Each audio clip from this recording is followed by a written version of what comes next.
Who else remembers 2007? What did that year give us? Umbrella by Rihanna topped the charts. Apple CEO Steve Jobs unveiled the first iPhone. Israeli archaeologists discover the tomb of Herod the Great. And Hatsune Miku was released.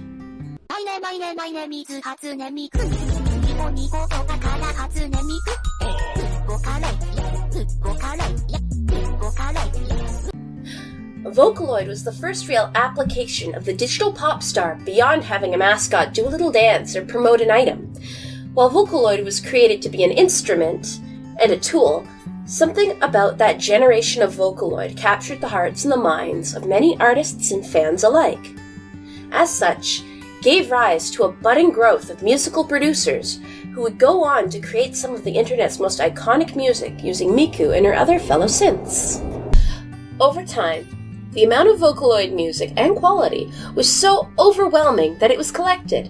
Sega and Yamaha took this great opportunity to use the characters they accidentally made super relevant and experimented. And with the success of the Project Diva games, they took the Vocaloids to the next level. And Vocaloid concerts came into being, as did some of the world's first major use of holograms for entertainment.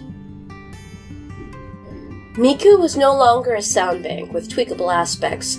She was a character, and a star in her own right, with recognizable features. She's gone on to collaborate with Lady Gaga during a live performance, Ashiko recently during the pandemic, and even back in the early days she can be heard in Jem's song Acid. Pharrell Williams has also even remixed the song Last Night, Good Night. As such, with the precedent set, and the technology there, it began to develop. The next step? Utao. People began to create their own voice banks with their own voices. Individuality in the creative space flourished. Thus, the era of the digital star started, and now it prospered on YouTube.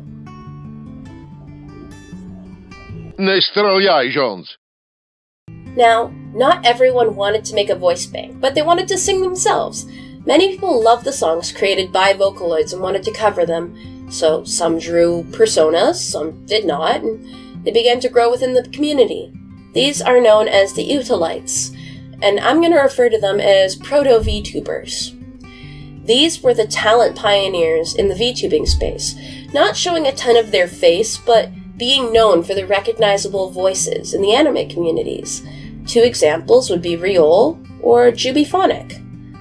To this day, chances are, if you've heard an English cover of a Vocaloid song or an OP from an anime, you've probably heard Jubiphonic at least a few times.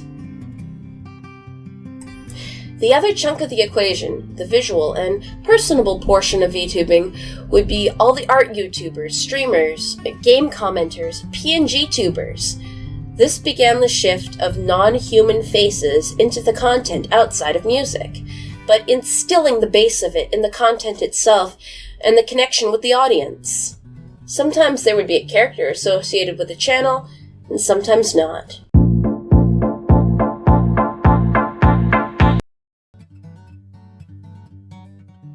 Idols need to fit certain visual and talent standards, and even then it's long and hard work, training physically for the job, and the rewards are as short-lived as your career when you age out of it.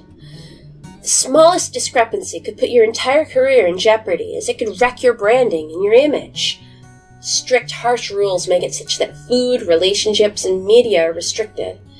Still, with its bright media glamorization, popularity of idol media, anime, gacha games, music, the industry is booming despite its oversaturation. This is the final piece of the VTuber puzzle. With the talent of the passionate virtual creators, the human connection of the commentators and streamers, and the structure and appeal of idol culture, VTubers became the perfect creation, ever evolving to this day.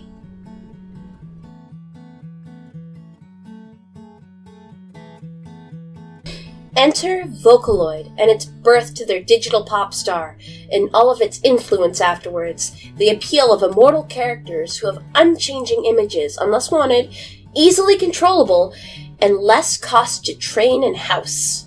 Come 2015, the very first virtual YouTubers in their modern form started to appear. From here, the modern VTuber movement exploded. The creation and spread of 3D and live 2D assets allowed professional-level assets to be created and used by independent artists and talents. Large groups and companies began to form around them. The big two being Nissonji and Hololive. Now, anyone with a good internet connection, a strong computer, and a webcam can become an independent VTuber. This is all fine and dandy, but then who would have been considered the first VTuber? If there was all this build-up, what defines the very first VTuber? Who can we give that moniker? Well, it's not who you actually think. Hi. Okay, let's see. Where should I start?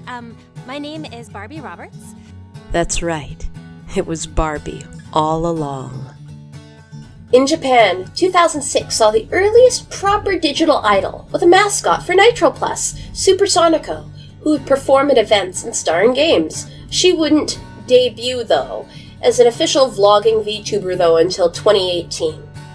Miku, the proto-digital pop star herself, is also a VTuber now, come 2019. The first one to coin the moniker VTuber, or virtual YouTuber, would be Kizuna Ai in 2016. There was nobody that made this kind of content not quite like this until 2015, when Barbie debuted Barbie Vlogs. Hey, остановись! Netflix has created a watch party mascot VTuber. Crunchyroll has a VTuber to host events. Sony is currently opening auditions for VTuber exclusive music label, although currently it's only open to those in Japan.